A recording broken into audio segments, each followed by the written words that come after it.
ताज्या घडामोडी पाहिजेत तर मग C24 तास या आपल्या YouTube चॅनलला लाईक करा, शेअर करा, सबस्क्राइब करा आणि बेल आयकॉनवरती क्लिक करायला विसरू नका।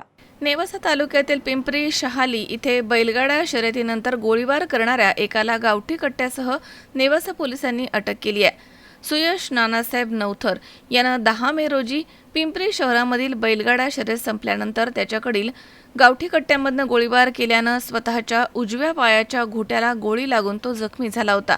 नवथर हा गावठी कट्ट्यासह पिंपरी शहाली इथे येणार असल्याची माहिती मिळाल्यानं त्यास पोलीस निरीक्षक सागर ढिकले तसेच उपनिरीक्षक विकास पाटील, सुमित करंजकर, नारायण डमाळे, अतुल शेळके, कैलास म्हैसमाळे यांनी ताब्यात घेतलं। त्याच्याकडनं गावठी कट्टा हस्तगत करण्यात आलाय। पोलीस कॉन्स्टेबल नारायण डमाळे यांनी फिर्याद दिली आहे।